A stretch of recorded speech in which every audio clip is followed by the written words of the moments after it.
The council chamber floated in the darkness of space, a massive ring station where representatives from across the galaxy gathered to discuss matters of peace and trade. Today, however, peace was the furthest thing from Ambassador Shiva's mind as she stood before the assembled delegates, her aquatic features pale with fear. "Please," she said, her voice trembling, "the scourge will reach our system in 30 days. My people have no weapons, no soldiers, no way to defend ourselves. We have only ever known peace." The Villani were an old race, one that had abandoned violence thousands of years ago. Their world of endless oceans and floating cities had never known war. They built things of beauty, created art that moved souls, and lived in harmony with their planet. Now that peaceful existence faced annihilation. The scourge were coming. Everyone in the galaxy knew what that meant. The insectoid representative from Zarth clicked his mandibles. "We sympathize with your situation, Ambassador. However, our defense fleet is stretched thin. We cannot spare ships. The Krill Collective has similar concerns," added another delegate, her crystalline body refracting the chamber's light. "The scourge may target us next. We must protect our own worlds first." One by one, the excuses came. Too far away, too expensive, too risky, not enough ships, not enough time. The Villani were on their own, as so many others had been before them. The scourge had consumed 17 worlds in the past decade, and the galaxy had learned to look away. Shiva felt her heart sinking. She had expected this, but hope died hard. Her people would be extinct within weeks. Millions of years of evolution, thousands of years of civilization, all ending because they had chosen peace over preparation. "If there are no other offers of assistance," the council chairman began, "we shall move to the next. The Terran Federation offers aid." The chamber fell silent. All eyes turned to the human representative, a stern woman named Ambassador Chen. Humans were relatively new to the galactic stage, having achieved faster-than-light travel only 70 years ago. They were considered strange by most species, aggressive, unpredictable, and oddly emotional for a spacefaring race. You would help us?" Shiva asked, barely daring to believe. Ambassador Chen stood, her dark eyes serious. "The Terran Federation does not abandon those who ask for help. We are dispatching assistance immediately. Expect our ships within 5 days." "How many ships?" asked the Zarth representative skeptically. "The Scourge fleet numbers over 200 vessels. What can you possibly—" "Enough ships," Chen interrupted. "Ambassador Shiva, prepare your people. Humanity is coming." The transmission ended and the council erupted in whispers. The humans were mad, everyone agreed. They would send a token force, maybe help evacuate some civilians and leave. That was what any sensible species would do. The scourge could not be fought. They could only be survived. Shiva returned to Villani Prime with a heavy heart. She had secured help, yes, but what could the humans really do? They were a young species, barely established in galactic politics. She had seen their ships, functional but nothing impressive. Their military was small compared to the major powers. Still, it was more than nothing, more than anyone else had offered. 5 days later, the human ships arrived. Shiva stood in the orbital observation station, watching the designated coordinates with her military advisor, Commander Thelon. They expected perhaps a cruiser or two, maybe a frigate squadron. What emerged from faster-than-light travel made Thelon's datapad slip from his hands. 3 ships appeared, but calling them ships felt inadequate. The first was a carrier, easily 3 kilometers long, bristling with launch bays and point defense cannons. Its hull was scarred and patched, bearing the marks of dozens of battles. The name Indomitable ran along its side in harsh human letters. The second was even larger, a strange vessel that looked more like a flying factory than a warship. Massive construction arms folded against its hull, and its cargo bays could have swallowed a Villani city whole. Prometheus Rising was its name. The third ship made Shiva's blood run cold. It was smaller than the others, but it radiated menace like a predator among prey. Every line of its design spoke of a single purpose: destruction. Weapon ports covered its surface, and its main cannon ran nearly the length of the ship. "The Hammerfell had come to Villani space. By the deep waters," Thelon whispered. "What are those?" Before Shiva could answer, a communication request came through. A human face appeared on the screen. A woman in her 40s with sharp features and eyes that had seen too much combat. "Ambassador Shiva? I'm Commander Elena Vasquez of the TFS Indomitable. Permission to dock?" We need to discuss defensive strategies immediately. Defensive strategies? Shiva repeated, confused. Commander, we appreciate the evacuation assistance, but evacuation? Vasquez looked genuinely puzzled. Ambassador, we're not here to evacuate. We're here to defend your world. Now, are you going to let us dock, or do we need to set up a meeting in space? We have a lot of work to do and only 25 days to do it. 20 minutes later, Shiva and her advisors sat in the Indomitable's briefing room, staring at holographic displays of their entire planet. Human officers moved around them with purpose, each one focused and efficient. The room hummed with quiet intensity. Commander Vasquez stood at the display, her fingers manipulating the three-dimensional image of Volani Prime. We've completed our initial scans. Your planet has 3 major continents and 17 significant population centers. Your orbital space is empty except for civilian stations. No defense platforms, no military installations, no weapon emplacements.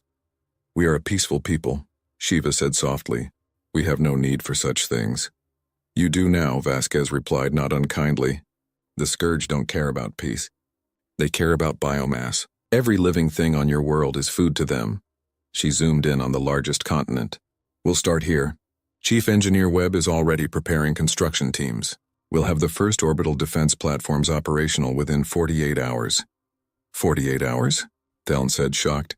That's impossible. Such construction would take months, even years. A massive man in a grease-stained uniform stepped forward. His name tag read Webb. Respectfully, Commander Thelen, you've never seen human engineers work against a deadline. We built the Mars colonies in 8 months. We constructed the Titan shipyards in 3 years. When humans need something done fast, we make it happen. But the resources, Shiva began. The Prometheus Rising is a mobile construction platform, Webb explained. She carries raw materials, fabrication equipment, and 5,000 of the best engineers in human space. We also have mining drones that can extract what we need from your asteroid belt. Resources aren't the problem. Time as Vasquez pulled up another display. We're also going to need to fortify your population centers. The Scourge will make landfall, they always do. We need bunkers, evacuation routes, and defensive positions. Your people will need to relocate to hardened shelters. Our people have never experienced war, Shiva said, feeling helpless. They don't know how to fight, how to hide, how to... Then we teach them, Vasquez said firmly. Ambassador, I know this is overwhelming. Your people have lived in peace for generations. That's beautiful. That's what we're fighting for. So you can keep that peace. But right now we need you to trust us. Can you do that? Shiva looked at the human commander, at her scarred hands and tired eyes, and saw something she hadn't expected. Genuine determination. This woman wasn't here out of political obligation or for some hidden agenda. She was here because she believed in protecting those who couldn't protect themselves. Yes, Shiva said. We trust you. Tell us what you need. Everything, Vasquez replied. Landing coordinates for construction teams. Lists of all underground caverns and natural shelters. Civilian organization plans. We'll also need volunteers, people willing to learn basic combat skills. They won't be soldiers in 25 days, but they can learn to operate defensive systems. I'll put out the call, Thelen said, straightening. What else? Chief Webb grinned, though it wasn't a happy expression.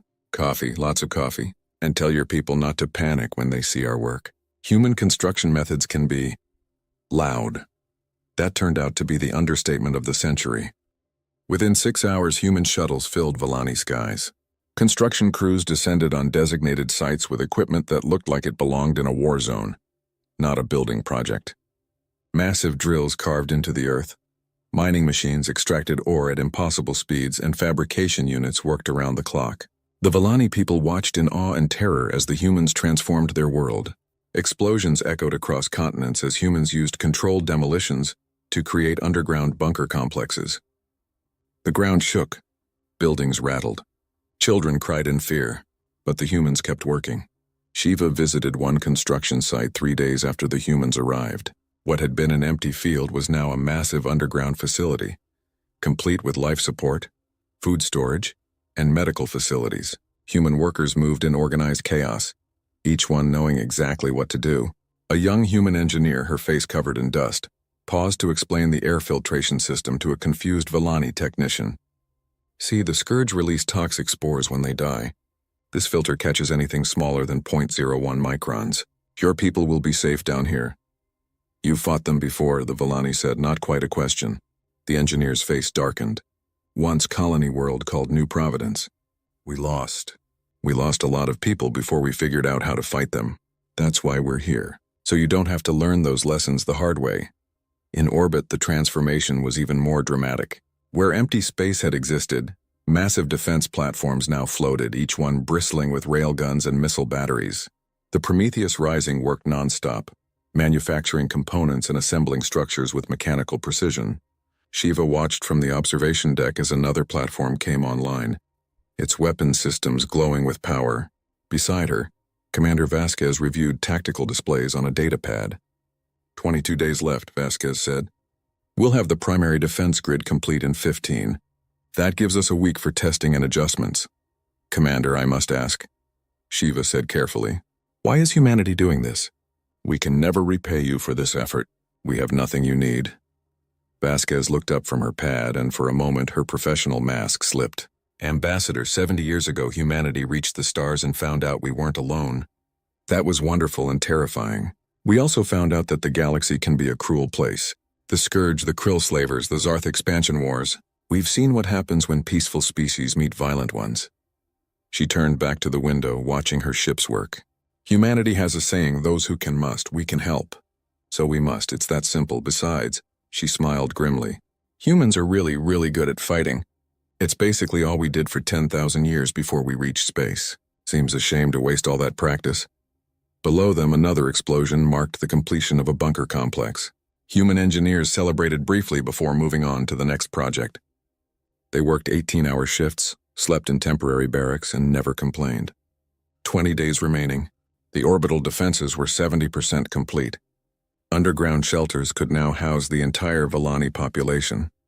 Volunteer training was underway, though most Volani struggled with the concept of deliberately harming another living thing. The Hammerfell remained in high orbit, silent and waiting. Shiva had asked Vasquez about it once. The Hammerfell is our seed ship, Vasquez had explained.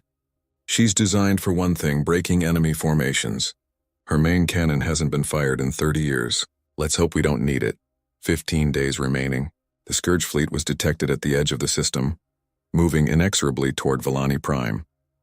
The humans intensified their efforts. More platforms came online. More bunkers opened. The Indomitable launched fighter squadrons for combat drills. Shiva couldn't sleep. She wandered the corridors of the orbital station, watching humans prepare for war with grim efficiency. They joked with each other, shared meals, told stories about home. They were so alive, so full of energy despite the exhausting work. She found Commander Vasquez in the observation deck at 3 in the morning, staring at the distant stars where the Scourge fleet approached. Can we win? Shiva asked quietly. Vasquez didn't answer immediately. When she did, her voice was honest. I don't know.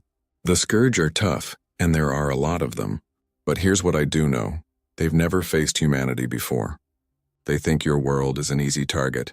They're wrong, and we're going to teach them that lesson, whatever it costs. Why do you fight so readily? Shiva asked. The galaxy thinks humans are aggressive, dangerous even. But I've seen your people these past weeks. You're kind, creative, funny. Why are you also so good at violence? Vasquez smiled sadly. Because sometimes, Ambassador, the only way to protect kindness is with strength. The only way to preserve peace is to be willing to fight for it. Humans learned that lesson over and over throughout our history. We just hope the rest of the galaxy never has to. 10 days remaining. The defense grid was complete. Every Volani citizen had an assigned shelter. Human Marines ran combat drills with the few Volani volunteers who showed aptitude. Most failed, but a handful, those with the right combination of courage and desperation, learned quickly. 5 days remaining. The Scourge fleet entered the outer system. Their bioships were visible now on long-range sensors, massive organic vessels that pulsed with malevolent life. 3 days remaining. Civilian evacuations began. Volani citizens filed into the underground shelters, terrified but trusting the humans who had worked so hard to protect them. 1 day remaining. The human fleet moved into defensive positions. The Indomitable sat at the center, its fighter bays ready. The Prometheus Rising withdrew to high orbit, its construction arms now carrying emergency repair equipment. The Hammerfell powered up its weapons for the first time since arriving. Commander Vasquez stood on the bridge of the Indomitable, surrounded by her crew. Shiva watched from a secondary station, her hands trembling. "All stations report status," Vasquez ordered. "Orbital defense grid at 100%. All batteries loaded and targeted. Fighter squadrons ready for launch.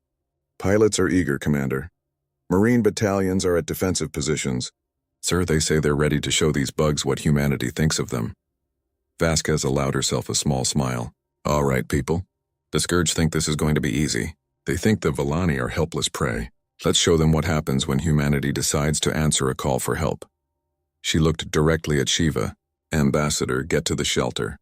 This is going to get loud." "I'm staying," Shiva said firmly. "These are my people. If they face death, I face it with them." Vasquez nodded with respect. "Suit yourself. Welcome to a human war, Ambassador. It's not pretty, but we're damn good at it." The Scourge fleet entered orbital space, 200 bioships strong, each one oozing with organic weapons and carrying thousands of ground troops. They had done this countless times before. This would be no different. They were about to learn how wrong they were. Chief Engineer Webb stood in the Prometheus Rising's command center, watching the sensors. He opened a channel to Vasquez. "Commander, they're in range of the defense grid." "Fire at will, Chief." Webb allowed himself a savage grin. "With pleasure. Orbital batteries, light them up." The space around Villani Prime erupted in fire as humanity's answer roared across the void. The first railgun round crossed the distance between the orbital platform and the Scourge fleet in less than 2 seconds. It struck a bioship amidships, punching through the organic armor like paper. The ship convulsed, ichor bleeding into space, and then exploded from within as the kinetic energy tore it apart. Then the rest of the defense grid opened fire. The void between Villani Prime and the Scourge fleet became a storm of metal and energy. Hundreds of railgun rounds streaked across space, each one moving at a significant fraction of light speed. The Scourge bioships, expecting minimal resistance, had maintained a tight formation. It was a fatal mistake. The first salvo destroyed 37 ships outright. Another dozen were crippled, their organic hulls ruptured and bleeding atmosphere. The Scourge fleet, which had consumed 17 worlds without serious opposition, suddenly found itself bleeding. On the bridge of the Indomitable, Commander Vasquez watched the tactical display with cold satisfaction. Second salvo. Target the capital ships. The defense platforms adjusted their aim. The larger Scourge vessels, each one capable of carrying hundreds of thousands of ground troops, found themselves under concentrated fire. Their thick armor held for a few seconds, then failed under the relentless bombardment. Direct hit on Target Alpha 7, she's breaking apart. Target Alpha 12 is venting atmosphere, weapons offline. Target Alpha 4 is attempting to regenerate hull damage, recommend sustained fire. Granted. Burn it down. Ambassador Shiva stood behind Vasquez, her aquatic features pale with shock. The Villani had no concept of warfare on this scale. She had seen the orbital platforms being built, had watched the humans work for weeks, but nothing had prepared her for this display of coordinated destruction. "They're dying," she whispered. "So many are dying." Vasquez didn't look away from her displays. "They came here to eat your people, Ambassador. Every one of those ships carries enough troops to strip a continent of life. I won't apologize for defending your world." The Scourge fleet began to scatter, abandoning their tight formation. It was the tactically sound response, but it had come too late. The human defense grid had been designed by people who had studied every Scourge attack for the past decade, learning from the 17 worlds that had fallen. The firing patterns, adjusted automatically, tracking the dispersing bioships with machine precision. "They're launching fighter analogs," one of the bridge officers reported. "Thousands of them. Small, fast biological constructs." "Launch our fighters," Vasquez ordered. "All squadrons, weapons free. Show them how humans fly." The Indomitable's launch bays opened, and fighters poured into space. Human pilots strapped into machines that responded to their thoughts through neural interfaces met the Scourge swarm with aggressive precision. The contrast was stark. The Scourge fighters moved in instinctive patterns, controlled by hive minds, while the human pilots moved with individual creativity and tactical coordination, Within minutes, the space around Volani Prime became a chaotic battlefield. Human fighters wove through the Scourge swarm, their weapons tearing apart the biological constructs. When missiles ran low, they switched to guns. When gun ammunition depleted, some pilots made the choice that had defined humanity for millennia. They rammed their fighters into larger Scourge vessels, ejecting at the last possible second. Pilot Kowalski just took out a Scourge frigate analog with a collision run, the tactical officer reported. We have his beacon. Recovery shuttle is en route. What's his status? Vasquez asked. He's laughing, Commander. Says he's got 2 more ejection seats if we need him to do it again. Despite the horror of the situation, Vasquez smiled. That's humanity for you, Ambassador. We're insane enough to ram starships and laugh about it. But the Scourge had numbers. For every bioship destroyed, 3 more pressed forward. They had learned their lesson about tight formations and now spread across a wide front, making concentrated fire less effective. Their strategy was simple: overwhelm through sheer mass. It had worked on 17 worlds. It would work here, or so they thought. Scourge fleet is attempting orbital insertion, the sensor officer called out. They're going to make landfall. Let them come, Vasquez said. Chief Webb, are your people ready? On the Prometheus Rising, Chief Engineer Marcus Webb stood in his command center, surrounded by holographic displays showing every defensive installation on Volani Prime. His engineering teams had worked for 25 days straight, sleeping in shifts, eating meals at their workstations, pushing their bodies to the absolute limit of human endurance. Now all that work was about to be tested. All ground installations are online and operational, Webb reported. Bunker cities are sealed. Civilian population is secure. Artillery batteries are loaded. Marines are in position. He cracked his knuckles. We're ready to introduce them to human defensive engineering. The Scourge bioships began their descent through Volani Prime's atmosphere. Massive, pulsating vessels that looked like diseased organs, they carried millions of ground troops. Beetle-like. Warriors the size of hover cars, each one capable of tearing apart a building with their claws. They hit the first layer of defense at 10,000 meters. Human surface-to-air missile batteries opened fire, filling the sky with contrails and explosions. Dozens of Scourge landing craft detonated in the upper atmosphere, raining biological debris across empty fields. But more kept coming. The Scourge were willing to accept massive casualties. They had evolved for overwhelming assault, throwing bodies at problems until the problems drowned in ichor and chitin. They landed on the largest continent in waves, millions of warriors pouring from ruptured bioships.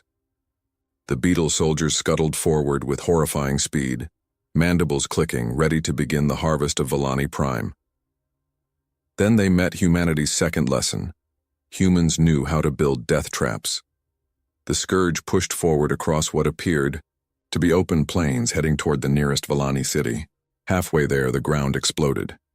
Chief Webb had spent 2 weeks mining the entire approach with enough explosives to reshape the landscape. Entire divisions of Scourge warriors simply ceased to exist, vaporized by carefully placed charges. The survivors pushed forward, driven by their hive mind's insistence.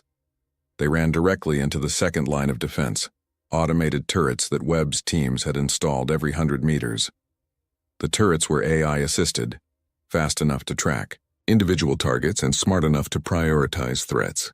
They opened fire with machine guns, grenade launchers, and flamethrowers. The Scourge line staggered under the withering fire, but pressed on. They were tough, redundant, and numerous. A few thousand casualties meant nothing to them. They would overwhelm these defenses as they had overwhelmed so many others. Then they met the third line, human Marines. Sergeant Marcus Dust Callahan lay in his fortified position, watching the Scourge advance through his rifle scope. Around him, his squad did the same, each one a veteran of a dozen conflicts. They had volunteered for this mission when many thought it was suicide. That was fine with them. Marines specialized in impossible missions. Contact in 30 seconds, someone murmured. Remember, Dust said calmly, headshots only. These things can lose limbs and keep fighting. You need to hit the brain cluster behind the forward carapace. Nice and easy. Sarge, there's like 10,000 of them, a younger Marine said, his voice tight with nervousness. Then you'd better not miss, Dust replied. Fire when ready. The Marines opened fire. They didn't spray bullets wildly. Each shot was aimed, controlled, precise. Human marksmanship, honed over centuries of warfare, met alien biology in a test of efficiency versus numbers. The Scourge fell in waves, their brain clusters destroyed by hypervelocity rounds, but more kept coming. Reloading! Switching to grenades. Contact left. Contact left! I see them. Covering fire! The battle devolved into chaos. The Scourge reached the human lines and began close combat. These aliens had evolved for melee warfare, their mandibles and claws designed to tear apart flesh and armor alike. But humans had evolved for something else: adaptability and ruthless efficiency. When rifles ran out of ammunition, Marines switched to shotguns. When shotguns ran dry, they used pistols. When pistols were empty, they pulled out combat knives. When knives broke, they used their hands and whatever they could grab. One Marine killed a Scourge warrior with its own severed claw, then used that claw to kill 3 more. In the command bunker beneath the battlefield, Commander Theln of the Volani Defense Force watched in stunned disbelief. He had never imagined combat could be so brutal, so personal, so utterly without mercy. The humans fought like cornered predators, giving no quarter and expecting none. They're insane, he whispered. They're magnificent, Shiva corrected, standing beside him. She had refused to stay in orbit once the ground battle began, insisting on being with her people. Now she watched as humans died to protect a species they had known for less than a month. They're fighting for us, for people they barely know. Scourge are breaking through on the northern approach, a tactical officer reported. They're heading for Shelter Complex 7, 3,000 civilians inside. Dispatch reinforcements, Thelon ordered, though he knew they had none to send. Every human soldier was already engaged. They were outnumbered 50-1. Negative, came a voice over the comms. It was Dust. Northern approach is my sector. We'll handle it. Sergeant, you have 14 Marines. The enemy force is over 500 Scourge warriors. You need to fall back. Respectfully, Commander, that's not happening. These civilians asked for shelter. Humanity doesn't break promises. Dust out. The channel went silent. Theln pulled up the visual feed from the northern approach and watched in horror and awe as 14 humans positioned themselves between 500 aliens and a shelter full of innocent civilians. They held for 40 minutes. Dust and his team used every trick humanity had learned in 10,000 years of warfare. They used the terrain, funneling the Scourge into kill zones. They used combined arms, coordinating rifle fire with grenades and explosives. They used psychological warfare, making noise and movement to seem more numerous than they were. When one Marine fell wounded, another dragged him to cover and kept fighting. When ammunition ran low, they didn't retreat. They fixed bayonets.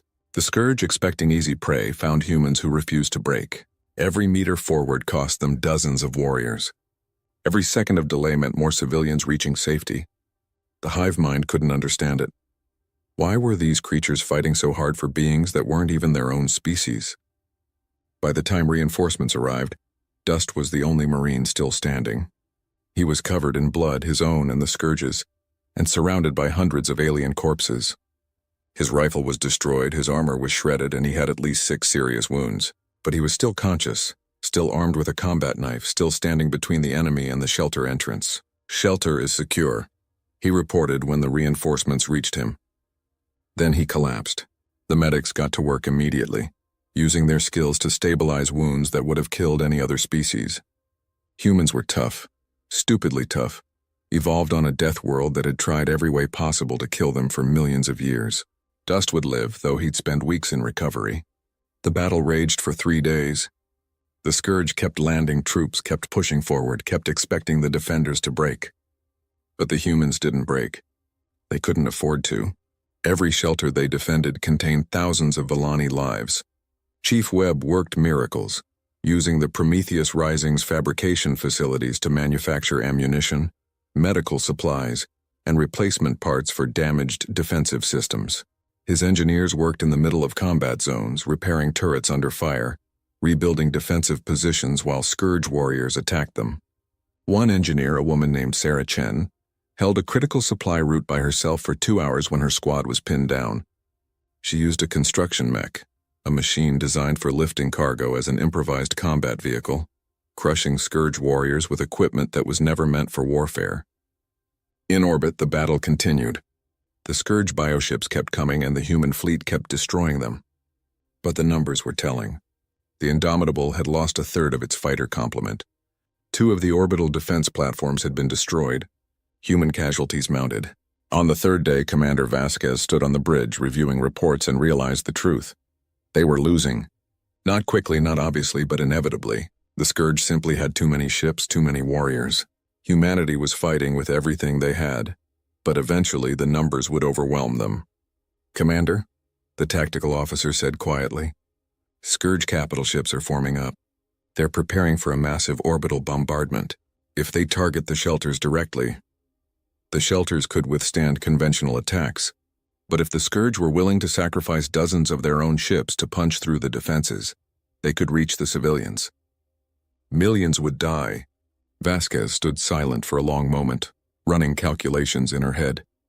Then she opened a channel to the Hammerfell. "Captain Morrison, this is Commander Vasquez. Authorization code Vasquez Theta 9. I need your main gun." There was a long pause. Everyone on the bridge knew what that meant. The Hammerfell's main weapon was a mass driver cannon that ran nearly the full length of the ship. It fired projectiles at relativistic speeds with enough energy to crack a planet's crust. The weapon hadn't been used in 30 years because the last time it fired, it had destroyed an entire enemy fleet, along with 3 friendly ships that were too close to the target. "Commander," Captain Morrison said carefully, "you know what you're asking. The targeting requirements, I know, Captain. But if we don't break that formation now, we lose the planet. All of it. Every Villani, every human marine, every civilian we've been protecting. I need that gun." Another pause. "Understood. Powering up the main cannon. We'll need 15 minutes to charge." "You have 10, Vasquez said and closed the channel. She turned to Shiva, who had been listening in growing horror. "Ambassador, I need you to order a planet-wide alert. Everyone underground, as deep as possible. What I'm about to do is going to light up your sky." "What are you doing?" Shiva asked, though she already knew the answer. "I'm using the biggest gun humanity ever built," Vasquez said grimly. "And I'm praying I don't miss. Get underground, Ambassador, now." Chief Webb had been coordinating defensive operations when the alert came through. He looked at the tactical display, saw the Hammerfell moving into position, and started laughing despite the exhaustion and stress. "Those magnificent bastards are actually doing it," he said to no one in particular. He opened a channel to all human forces on the ground. "All personnel, this is Chief Webb. Get underground immediately. I mean, right now. Forget what you're doing, just get below ground and get something solid over your head. The Hammerfell is about to show these bugs why humans don't build weapons for show." On the ground, Dust, barely conscious in a medical bay, heard the announcement and smiled through his pain. "About time. I was getting tired of the fair fight." In orbit, the Hammerfell completed its positioning. The siege ship had been designed for one purpose: breaking enemy formations that conventional weapons couldn't handle. Its main gun was a marvel of human engineering, a weapon that channeled unimaginable amounts of energy into a single projectile. Captain Morrison sat in his command chair, running final calculations. His crew moved with practiced precision, each one knowing their role. They had trained for this moment, even though they hoped never to use it. "Main gun charged to 90%, the weapons officer reported. "Target lock acquired on the Scourge capital formation. 95%. 100%. Ready to fire, Captain." Morrison took a deep breath. "All human ships clear the firing lane. Villani forces, get your people underground. This is going to be loud." He opened a fleet-wide channel, for humanity and for those who asked us for shelter. "Fire." The Hammerfell fired its main gun, and the universe answered with thunder. The projectile left the Hammerfell traveling at 12% the speed of light. It crossed the distance to the Scourge capital formation in less than 3 seconds. The beam of superheated plasma that followed the projectile's path was visible from the surface of Villani Prime, a line of blue-white fury that split the night sky. The first capital ship didn't explode. It simply ceased to exist. The relativistic projectile passed through it like it wasn't there, the kinetic energy vaporizing organic matter instantly. The ship behind it suffered the same fate, and the one behind that, the projectile, barely slowed by passing through living starships, continued through the formation. 12 Scourge capital ships vanished in less than a second. The plasma beam superheated matter from the destroyed ships spread outward in a cone of death. 6 more capital ships found themselves bathed in temperatures normally found in the hearts of stars. Their organic armor, evolved over millions of years to resist conventional weapons, meant nothing. They burned, screaming their death songs across alien frequencies, and died. On the bridge of the Indomitable, the tactical display updated in real time. 18 capital ships gone. The Scourge formation, which had been preparing for orbital bombardment, broke apart in chaos. The hive mind controlling them, spread across hundreds of bioships, experienced something it had never known before. Fear. Direct hit, the tactical officer reported, his voice awed despite his training. 18 confirmed kills. The Scourge formation is scattering. Commander Vasquez allowed herself a moment of satisfaction, then snapped back to business. Don't let them regroup. All fighters pursue. Orbital batteries fire at will. I want every ship that's running to think twice about coming back. The human fighters, already aggressive by galactic standards, heard the order and responded with enthusiasm. They had been holding defensive positions for 3 days, watching friends die, watching their ammunition dwindle. Now they were unleashed. The pilots pushed their fighters to maximum acceleration, hunting down fleeing Scourge vessels with predatory intensity. Lieutenant Amy Chen, flying her fighter with neural precision, locked onto a Scourge frigate trying to escape. Her missile racks were empty, but her guns still had ammunition. She closed to point-blank range, a distance that made her wingman scream warnings over the comm, and poured fire into the bioship's engines. The organic propulsion system ruptured and the ship began tumbling out of control. Fox 4, what are you doing? Her wingman called. You're inside their weapon range. They don't have weapons anymore, Chen replied, watching the frigate break apart. They just have fear, and they should be afraid. They attacked the wrong planet. On the ground, the Scourge forces received no new orders. The hive mind, its capital ships destroyed or fleeing, lost coordination. The Beetle warriors, evolved to follow commands without question, found themselves suddenly alone with their basic instincts. Some kept fighting. Others attempted to flee. Many simply froze, their limited individual intelligence unable to cope with the loss of guidance. Human Marines, battered and exhausted, pressed their advantage. Sergeant Dust, conscious again despite his injuries, refused to stay in the medical bay. He armed himself with a rifle and returned to the battlefield, ignoring the protests of the medical staff. Sarge, you need rest, one of his Marines said. I'll rest when they're gone, Dust replied, loading his weapon. Right now we finish this. The tide had turned, but battles don't end cleanly. The Scourge on the ground still numbered in the millions, and even disorganized, they were dangerous. Human forces began systematic clearing operations, moving through contested areas with methodical precision. Chief Webb's defensive installations, battered but functional, provided fire support. One Scourge concentration held out near Shelter Complex 12. Cut off from the hive mind, they had reverted to their most basic instinct: consume. They tore into the ground, trying to dig toward the shelter, trying to reach the Villani civilians hiding beneath. A team of human combat engineers reached the site first. Led by Sergeant Maria Santos, they found the Scourge literally eating through the earth, their powerful mandibles grinding through rock and soil. The shelter's outer wall would be breached within hours. Can't use explosives, Santos muttered, reviewing the situation. Too close to the shelter. Heavy weapons might damage the structure. She grinned without humor. Looks like we do this the old-fashioned way. Everyone grab a flamethrower. We're going bug hunting. Her team descended into the tunnels the Scourge had created, fighting in absolute darkness against enemies evolved for subterranean warfare. The humans used thermal imaging, coordinated tactics, and sheer stubborn courage. They cleared tunnel after tunnel, incinerating Scourge warriors in close combat that tested the limits of human nerve. Santos personally held a critical junction for 30 minutes, while her team evacuated wounded. She stood in a tunnel barely tall enough to crouch in, using a flamethrower to create a wall of fire between the Scourge and her people.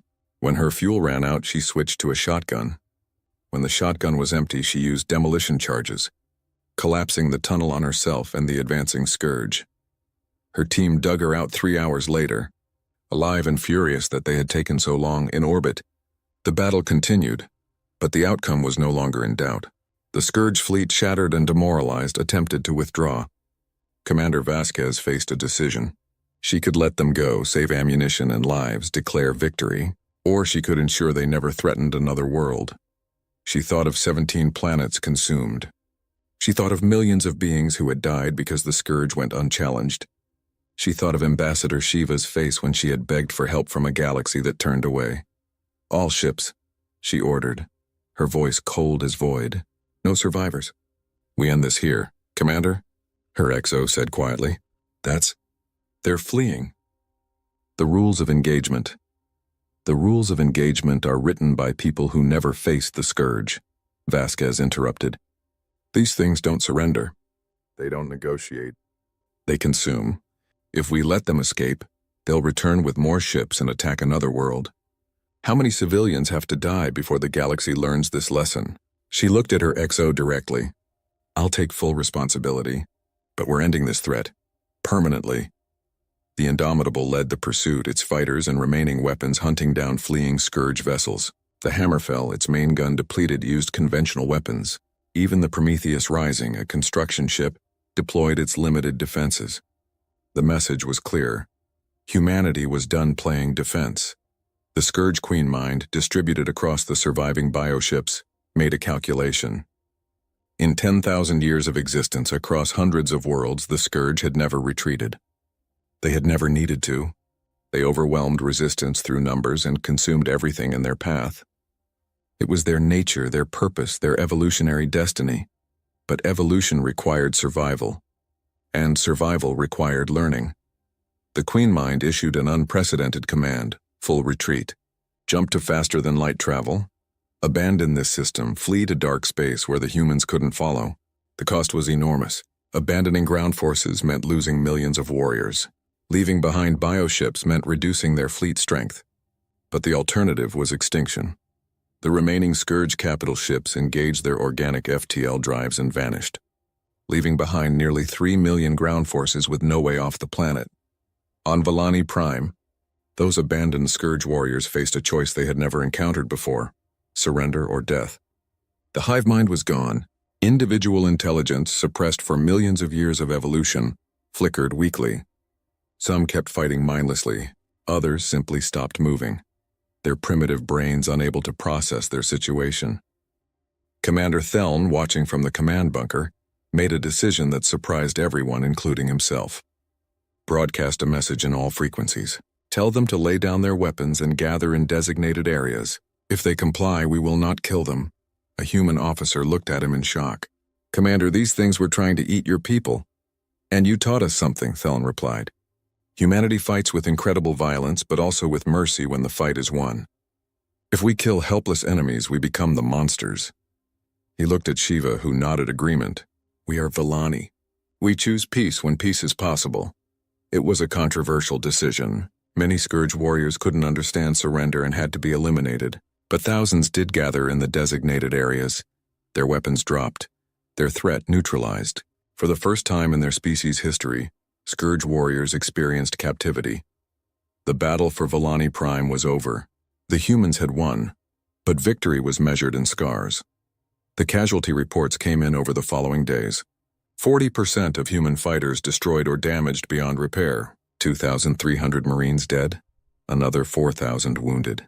The Indomitable had suffered critical damage to its port side, 3 decks exposed to vacuum. 2 orbital defense platforms completely destroyed, 5 more heavily damaged, but Volani Prime stood. Of the 8 million Volani civilians, 30,000 had died, mostly from accidents during the evacuation or shelter collapses during bombardment. It was a tragedy, but measured against the extinction the Scourge would have delivered, it was a miracle. Ambassador Shiva walked through the human medical bay 3 days after the last shot was fired. The bay was overwhelmed with wounded human and Volani working side by side to treat everyone. She found Commander Vasquez there, refusing treatment until her people were cared for. "Commander, you need medical attention," Shiva said, seeing the bandages and the exhaustion on Vasquez's face. "I'm fine," Vasquez replied, though she clearly wasn't. "How are your people?" "Alive because of you, because of all of you." Shiva sat beside her, struggling with emotions she had no words for. "Commander, why did you do this?" "We are not your people. We had nothing to offer you. You could have sent a token force and left. Instead, you fought like we were your own. Why? Vasquez was quiet for a long moment, watching medics work on a Marine who had lost a leg. Ambassador, do you know what humanity's greatest strength is? It's not our technology or our tactics. It's that we're too stupid to know when something is impossible. You asked for shelter. Anyone else heard evacuation request? We heard protect them. She turned to look at Shiva directly. Before we reached the stars, humans fought each other for thousands of years. World wars, civil wars, every kind of conflict you can imagine. We nearly destroyed ourselves a dozen times, but we also learned something. The cost of helping someone is always less than the cost of watching them die and doing nothing. Always. Your people sacrificed so much, Shiva said, tears flowing freely now. In Villani culture, tears were sacred, only shed for the deepest emotions. That's what sacrifice means, Vasquez said gently. Doing something that costs you because it's the right thing to do. Your people gave us something in return, though you don't realize it. What could we possibly give you? Purpose, Vasquez replied. For 10,000 years, humans were predators. We evolved to hunt, to fight, to survive. When we reached the stars, we worried we'd become the monsters, that all that violence would make us conquerors. But this showed us we can be protectors instead. You gave us a reason to be strong. You gave us a reason to fight. That's worth more than you know. A medical officer finally convinced Vasquez to lie down for treatment. As the medics worked on her injuries, she kept talking. The galaxy thinks humans are aggressive and dangerous. They're right, but they don't understand that we can choose who that aggression targets. We're dangerous to the Scourge. We're dangerous to anyone who threatens innocent beings, but we're the best friends you could ask for. Shiva stayed with her until the medical treatment was complete. Around them, the bay bustled with activity. Human doctors treated Villani patients with the same care as their own species. Villani volunteers, untrained but eager to help, fetched supplies and comforted the wounded. In the aftermath of violence, two species learned to work together. Chief Engineer Webb was already planning the reconstruction. The Prometheus Rising, damaged but functional, began manufacturing materials for rebuilding. The defensive platforms that survived would be upgraded. The bunker cities would become permanent infrastructure. Villani Prime would emerge from this war stronger than before. Webb visited one of the surface sites where a battle had raged. The landscape was scarred, cratered from explosives and weapon fire. Scourge corpses were being cleared by automated systems. It looked like hell, but Webb saw something else. Opportunity. We're going to help you rebuild all of this, he told the Villani engineers accompanying him. But we're also going to teach you how to build defensively, how to maintain weapon systems, how to be ready if something like this happens again. We are a peaceful people, one of the Villani said hesitantly. We do not want to become warriors. You don't have to be warriors, Webb replied. But you need to be prepared. Peace is wonderful, but peace without the ability to defend it is just asking to be a victim. We'll teach you to be strong. What you do with that strength is up to you. The captured Scourge warriors presented a unique problem. The Galactic Council wanted them destroyed. They were too dangerous to keep alive. The Villani, however, refused. Commander Thelen argued passionately that destroying helpless prisoners would make them no better than the Scourge themselves. Humanity offered a compromise. The Scourge would be studied, their biology analyzed, their hive mind mechanisms understood. If they could be rehabilitated, separated from the hive permanently, they might become individuals. If not, they would be humanely kept in isolation. It was a long shot, but it was better than mass execution. Scientists from multiple species arrived to study these captured Scourge. What they found was disturbing and sad. Creatures evolved entirely for warfare with almost no individual identity. But there were sparks of something more, hints that with the hive mind gone, individuality could emerge. It would take years, maybe decades, but there was hope. 1 week after the battle ended, the Indomitable prepared to depart. The ship was barely flight-worthy, held together by emergency patches and Chief Webb's engineering miracles. But Commander Vasquez insisted on leaving. Villani Prime needed to begin healing, and the human presence was a reminder of trauma. Ambassador Shiva stood in the orbital station's docking bay, watching the human crew prepare for departure. She had prepared a speech, something eloquent and worthy of the sacrifice these beings had made. When the moment came, all her prepared words evaporated. "Thank you," she said simply. Thank you for everything. Vasquez smiled, tired but genuine. You're welcome, Ambassador. Take care of your people, and remember what you learned. Peace is precious, but defending it isn't weakness, it's responsibility. Will we see you again? Shiva asked. Maybe, Vasquez said. The galaxy is a big place and humanity is still exploring. But if you ever need help again, really need it, send word. We'll come. That's what friends do. The Indomitable departed, followed by the Prometheus rising and the Hammer fell. They left behind a transformed world. Volani Prime had defense platforms, trained defensive forces, and the knowledge that they weren't alone in the galaxy. They also left behind something intangible but precious: hope. In the command bunker that would become Volani Prime's military headquarters, Commander Thelen stood before a memorial wall. Names were being engraved. Every human who had died defending their world. It would take weeks to complete. Next to the human names would be Volani names, their own people who had fallen. We will remember, Thelen said quietly. We will tell our children, and they will tell theirs. We will remember the day humanity answered our call for shelter, and sent us commanders to lead, builders to fortify, and bombers to defend. We will remember that we are not alone. The Scourge fleet, what remained of it, fled into dark space and never returned to that sector of the galaxy. They had learned that some prey fought back, and some prey had friends who were very, very good at violence. The Galactic Council held emergency sessions for weeks after the Battle of Volani Prime. They debated human tactics, questioned human aggression, worried about human military capability. Some proposed sanctions. Others suggested restrictions on human fleet movements. Ambassador Chen listened to it all with barely concealed contempt. When the debate finally died down, she stood to address the council. For weeks you've debated humanity's actions. You've questioned our methods, our morals, our right to intervene. I have one question for you. Where were you? She looked around the chamber. Ambassador Shiva stood where I'm standing now and begged for help. 17 worlds had already fallen. Millions were already dead. And you did nothing. You offered sympathy, offered evacuation options, offered words. Humanity offered ships, soldiers, and blood. The chamber was silent. Chen continued, her voice sharp. You call us aggressive? Yes, we are. You call us dangerous? Absolutely. But we're dangerous to slavers, to world eaters, to anyone who threatens innocent beings. If that makes us outlaws in your eyes, so be it. We'll be outlaws who sleep soundly, knowing we helped someone who needed it. The Terran Federation will continue to act according to our own principles. We will help those who ask for help. We will defend those who cannot defend themselves, and we will fight anyone who tries to stop us. This council can sanction us, condemn us, or thank us. Frankly, we don't care which. The people of Volani Prime know what we are, their friends. Chen sat down. The council erupted in arguments, but the humans had made their position clear. They would not apologize for defending Volani Prime. They would not promise to follow rules written by beings who valued procedure over lives. 4 other species, watching the debate, quietly sent messages to Earth requesting military aid against various threats. Humanity had proven something the galaxy needed to know.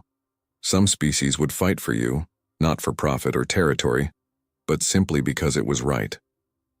The Scourge, wherever they fled, carried with them a new understanding. The galaxy had changed. There was a new predator now, one that didn't hunt for food or territory. Humanity hunted monsters, and they were terrifyingly good at it. On Volani Prime, life began returning to normal, though normal had changed forever. Children played in parks built over old battlefields. Adults worked in cities that now had defensive walls. Volunteers trained with weapons they hoped never to use again. And above it all, in stationary orbit, sat a gift from humanity. A single defense platform, maintained by a joint Volani human crew. It was a reminder and a promise.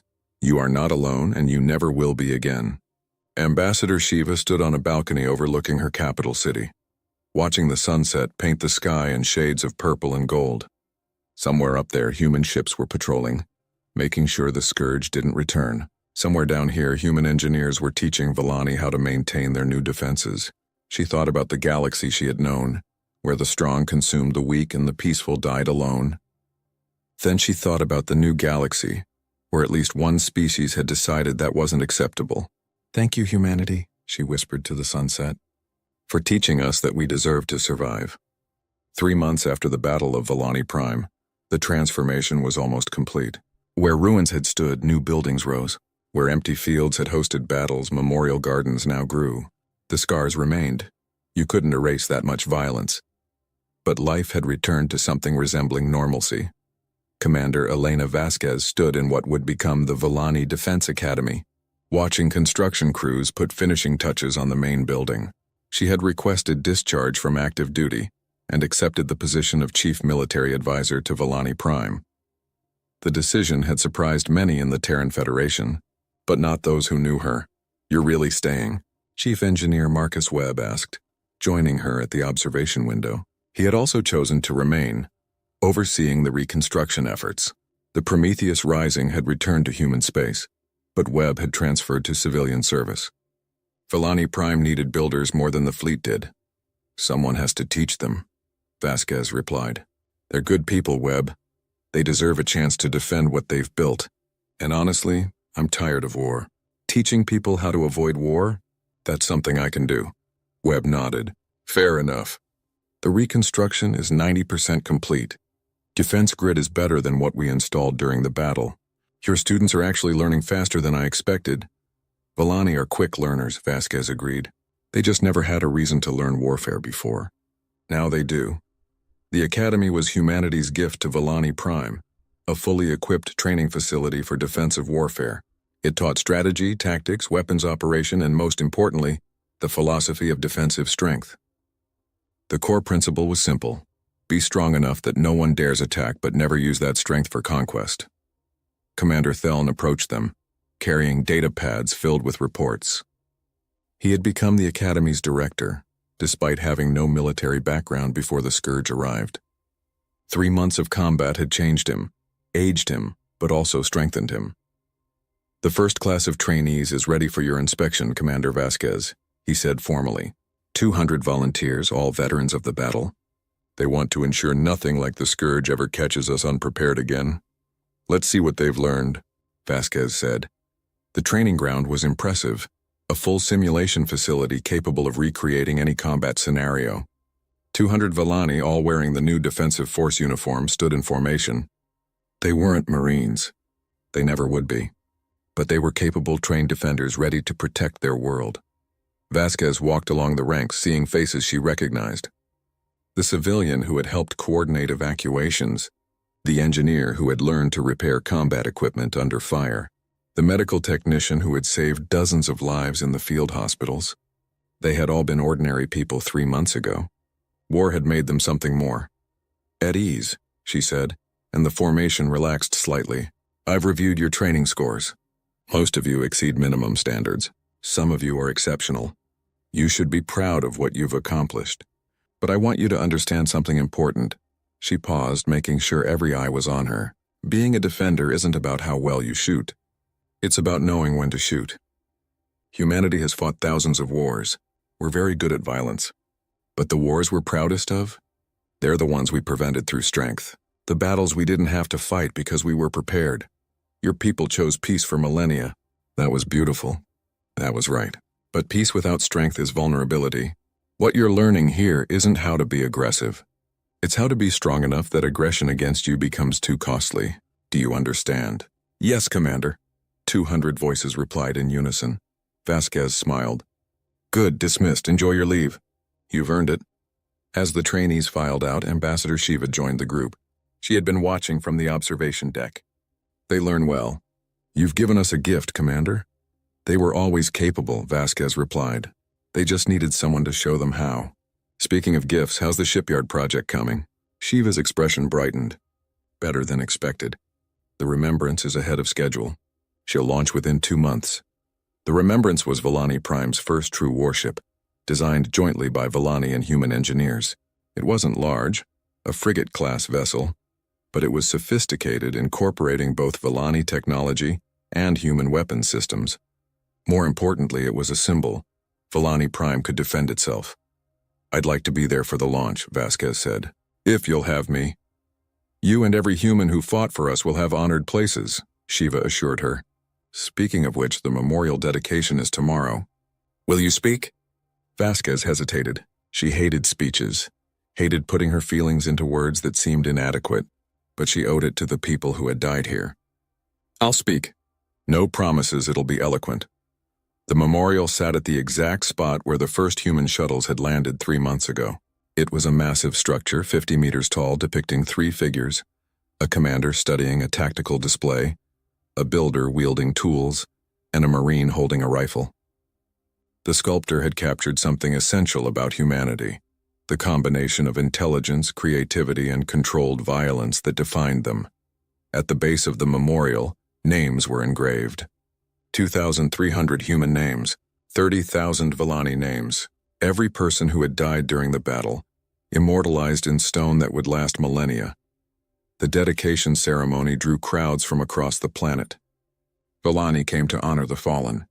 Human personnel, those who had stayed and those who had returned for the ceremony, came to remember their friends. Even representatives from other species attended, including several who had voted against helping Villani Prime at the Galactic Council. Sergeant Marcus Dust Callahan stood near the memorial, leaning heavily on a cane. His wounds had healed, but he would never move quite as well as before. He didn't care. He had done his job, protected civilians who needed protection. The medals on his chest, awarded by both Villani and human governments, meant less than the children's drawings he had received from the shelter he had defended, those he had framed and kept. Sergeant Callahan, a soft voice said. He turned to find a young Villani woman, holding a small child. I wanted to thank you. We were in Shelter Complex 7, you saved us. Dust felt uncomfortable with gratitude.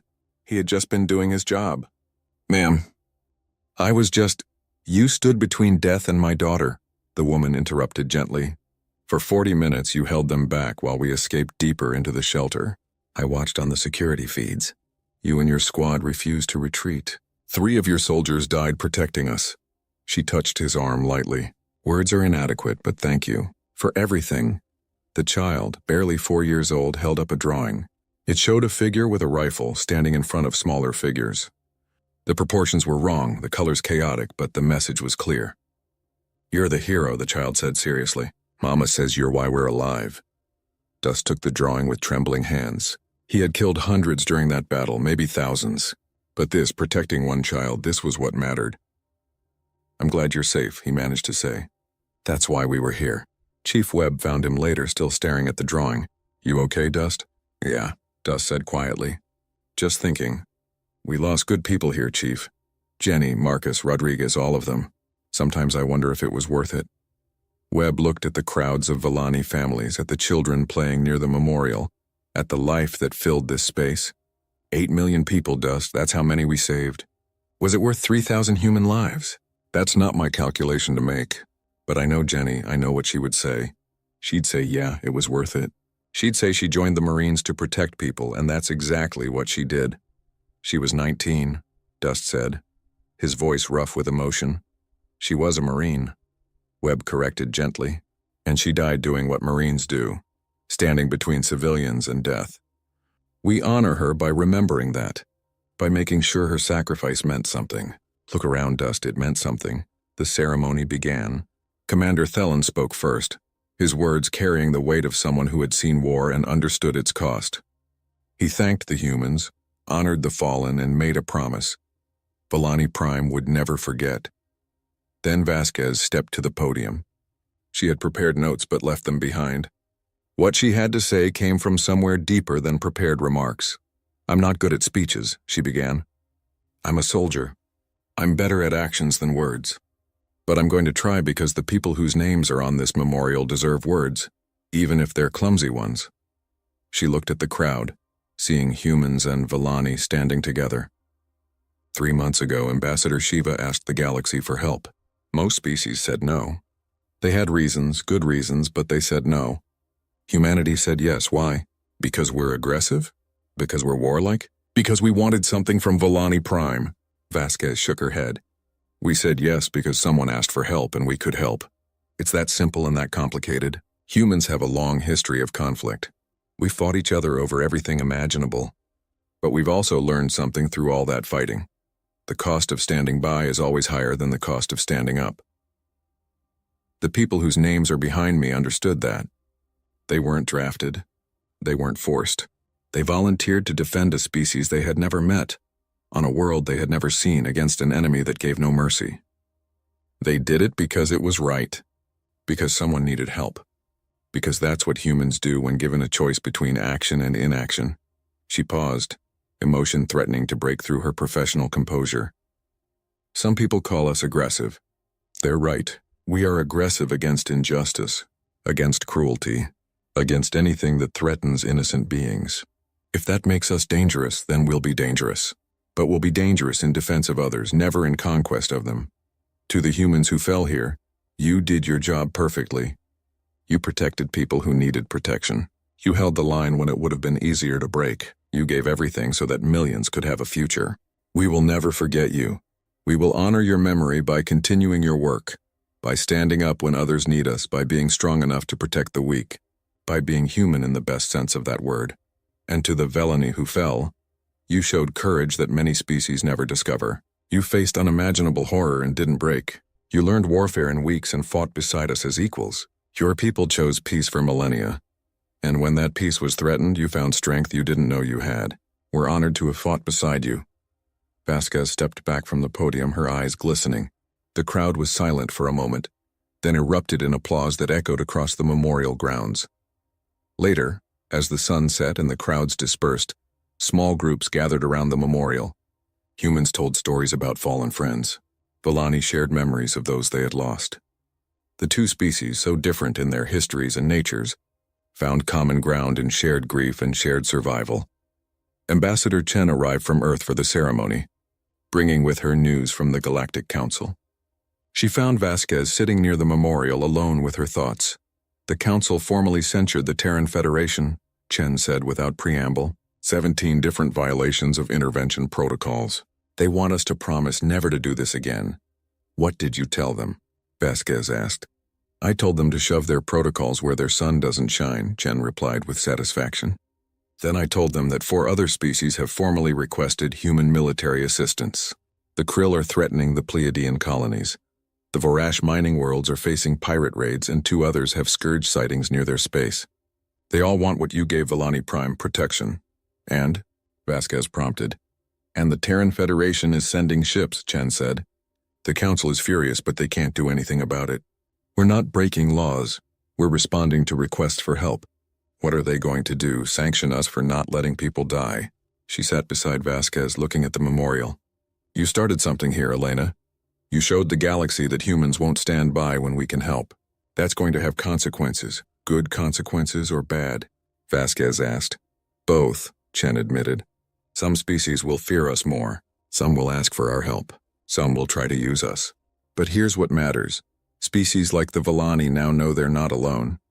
The Scourge know they're not invincible. And humanity knows what we want to be in this galaxy. Not conquerors, but protectors. That's a heavy responsibility, Vasquez said quietly. It is, Chen agreed. But we're humans. We do heavy responsibilities. It's kind of our thing. The shipyard orbiting Velani Prime was a joint operation, combining Velani construction expertise with human military engineering. The remembrance took shape over weeks, a sleek vessel that looked more like a Velani civilian ship than a human warship, but carried weapons that could defend against another Scourge attack. Chief Webb personally oversaw the weapons installation. The main guns were human-designed railguns, proven effective against bioships. The point defense system was Velani innovation, faster and more efficient than human equivalents. The shield generators were a hybrid, combining the best of both technologies. She's beautiful, Theln said, watching the final components being installed. He had been promoted to Admiral, head of Velani Prime's new defense force. The rank sat awkwardly on him. He had been a civilian analyst 3 months ago, but he had grown into it. She's functional, Webb corrected, but he was smiling. Beauty in a warship is about efficiency, Admiral.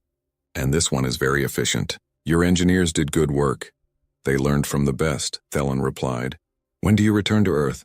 I'm not, Webb said simply. I've accepted a permanent position here, heading up the Joint Construction Program. The Terran Federation approved it. They figure I can do more good here teaching your people than I can building ships in human space.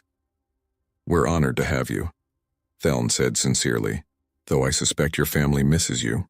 Webb's expression soured. Don't have much family left, Admiral. Lost my wife to the Proxima conflict. Kids are grown and scattered across the colonies. This is my family now. The work, the people who need the work done. That's enough for me. The launch ceremony for the remembrance was smaller than the memorial dedication, but no less meaningful.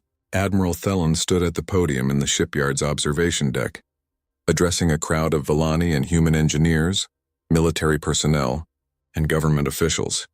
This ship represents more than defense capability, Thelen said. She represents our transformation from a people who hoped peace would be enough, to a people who understand that peace must be protected. We named her Remembrance not to glorify war, but to remember what happens when peaceful people have no way to defend themselves. He gestured to the ship floating in the construction cradle, her hull gleaming in the light of Villani Prime's sun. She is our promise. Never again will we be helpless. Never again will we depend entirely on the goodwill of others. We will stand on our own, though we hope to always stand alongside our friends. The Remembrance launched to applause from both species. Her engines powered up smoothly, human technology integrated seamlessly with Villani design. She moved with grace unexpected in a warship, a perfect blend of two philosophies, Villani elegance and human pragmatism. She handles well, the Villani captain reported from the bridge. Commander Yashin was one of the original volunteers who had learned combat during the Scourge attack. She had proven herself capable under fire, and had spent the past 3 months training obsessively to command this vessel. All systems optimal. Weapons online. Shields at full capacity. The Remembrance is ready for duty. Then welcome to the Defense Force, Captain, Thelen replied formally. May you never need to fire your weapons in anger, but always be ready if you must. It was the philosophy Vasquez had instilled in all her students. Hope for peace, prepare for war. The political ramifications of Villani Prime continued to ripple across the galaxy. The Galactic Council remained divided on humanity's actions. Some species applauded the intervention. Others feared it set a dangerous precedent. A few quietly wondered if humanity might solve problems they had ignored for too long. The Krill Collective, a species that had built an empire on conquest and subjugation, watched humanity's actions with particular interest. They had assumed humans were weak, their talk of helping others mere propaganda. The Battle of Villani Prime suggested otherwise. The Krill began reviewing their expansion plans, suddenly uncertain if enslaving species under human protection was worth the risk. The Scourge, scattered and traumatized, avoided any system with human presence. For a species that had consumed worlds for millennia, it was a humiliating adaptation, but evolution cared nothing for pride, only survival. The Scourge had learned that some prey was too dangerous to hunt. 4 months after the battle, a delegation from the Pleiadian colonies arrived at Villani Prime. Their worlds faced Krill invasion, and they had formally requested human military assistance. They came to see what humanity had done for the Villani, to understand what they were asking for. Ambassador Shiva personally gave them the tour, showing them the defense installations, the training academy, the memorial to the fallen. She introduced them to Admiral Thelen, to the trainees who had become defenders, to the human personnel who had stayed to help rebuild. This is what humanity offers, she told the delegation. Not occupation, not conquest, but genuine partnership. They will bleed for you if necessary, but they will also teach you to defend yourselves. They ask nothing in return except that you use their gift wisely. The Pleiadian ambassador, a crystalline being named Sarath, studied the memorial for a long time. And if we accept their help, what happens when they leave? Do we become dependent on human protection? The humans are already leaving, Shiva replied, gesturing to the shipyard where the Remembrance orbited. See that vessel? We built it ourselves with human guidance but Villani engineering. In 6 months, we will have 3 more. In a year, we will have a fleet. The humans didn't make us dependent, they made us capable. But the cost, Sarath said softly, looking at the names on the memorial. So many died. Yes, Shiva agreed. War has costs. The Scourge would have killed 8 million of my people. Instead, we lost 30,000 Villani, and humanity lost 3,000 of their own. Those losses devastate me.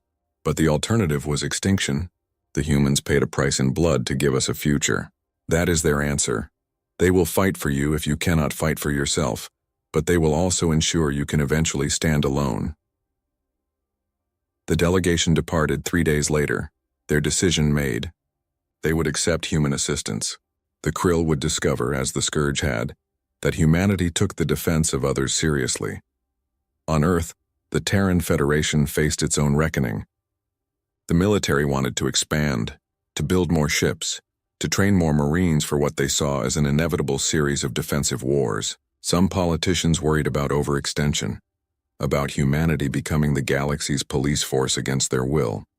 Admiral Sarah Martinez, head of Terran Fleet Command, addressed the Federation Congress with characteristic bluntness.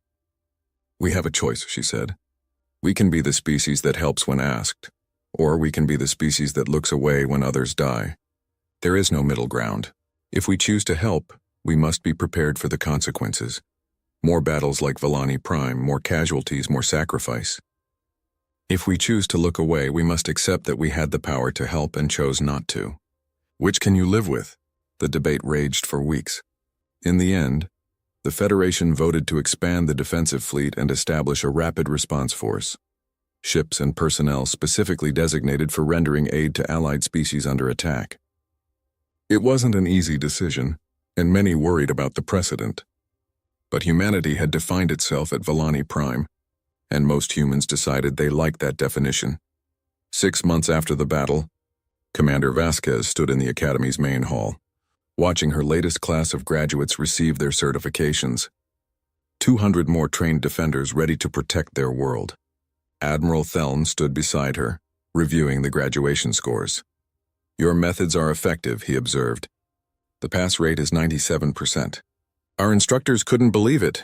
"It's not my methods," Vasquez replied. "It's their motivation. They remember what it felt like to be helpless. They'll never let that happen again. That's more powerful than any training technique." "Will you stay for another class?" Thelon asked. Vasquez hesitated. She had been at Volani Prime for 6 months, teaching, rebuilding, healing from her own combat trauma.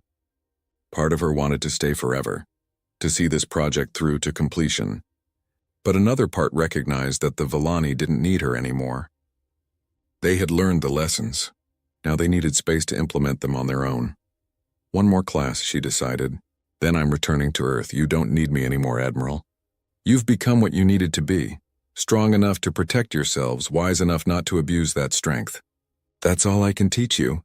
We will always be grateful," Theln said formally, "for everything humanity did, everything you personally sacrificed. You gave us more than defense, you gave us dignity." Chief Webb had similar conversations with his engineering teams. The reconstruction was essentially complete. The Volani had learned to maintain and improve the defensive installations. His presence was no longer necessary, though it remained welcome. "I'm staying," he told Vasquez over dinner in the officers' mess. "Not because they need me, but because I need this. After my wife died, I threw myself into work. Building things, solving problems, never stopping to think. Here I found something more. A purpose beyond just construction. These people needed help, and I helped. That's worth more than another shipyard or orbital station." "You're a good man, Webb," Vasquez said sincerely. "The Volani are lucky to have you." "I'm the lucky one," Webb corrected. "I found a home here. A real home, not just a barracks or a construction site. That's rare in this galaxy." Sergeant Dust had also chosen to stay, though his role was different. He couldn't serve as a combat instructor. His injuries were too severe. Instead, he taught survival skills, tactical thinking, and the mental discipline required for combat. His students loved him for his honesty and his refusal to sugarcoat the realities of warfare. "Fighting isn't glorious," he told one class bluntly. "It's terrifying, chaotic, and it never goes according to plan. People die, good people, people you care about. You survive by being smarter than the enemy, luckier than you deserve, and stubborn enough to keep fighting when every instinct says run. If that doesn't appeal to you, find a different career." No shame in that, but his students stayed. They had seen what happened when a peaceful people had no defenders. They would be those defenders, whatever the cost. The 1-year anniversary of the battle approached. Volani Prime had been transformed in ways both visible and invisible. The defense grid was expanded and improved. The Remembrance had been joined by 2 sister ships, with 3 more under construction. The training academy graduated new defenders every month. The economy had recovered, stronger than before, as trade agreements with humanity brought new opportunities. But the deeper changes were harder to quantify. Volani society had lost some of its innocence, gained a harder edge. Children grew up knowing about war, learning emergency drills, understanding that the universe contained threats. Some elders mourned the loss of their peaceful isolation. Most recognized it as a necessary evolution. "We cannot return to what we were," Ambassador Shiva said in a planetary address.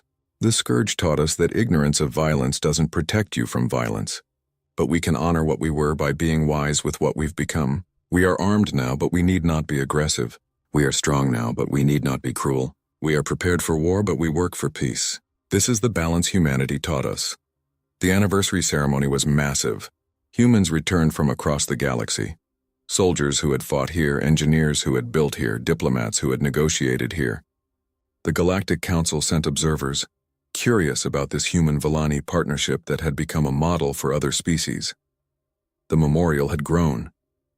Additional sections honored Villani, who had died in the months after the battle from delayed injuries or trauma. A new wing celebrated those who had survived, with interactive displays telling their stories. School children visited regularly, learning about the battle and its lessons. Commander Vasquez, now promoted to general, gave her final address to the academy. Tomorrow she would return to Earth, her work complete. She looked at the assembled students, hundreds of trained defenders ready to protect their world, and felt satisfied.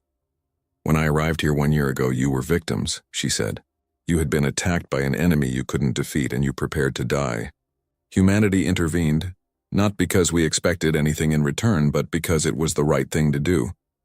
We fought for you, bled for you, died for you, but more importantly, we taught you to fight for yourselves. You are no longer victims. You are defenders.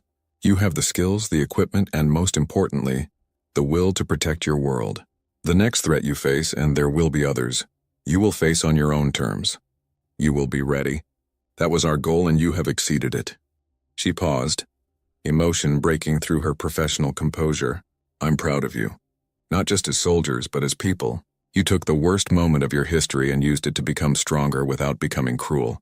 You learned warfare without learning hatred.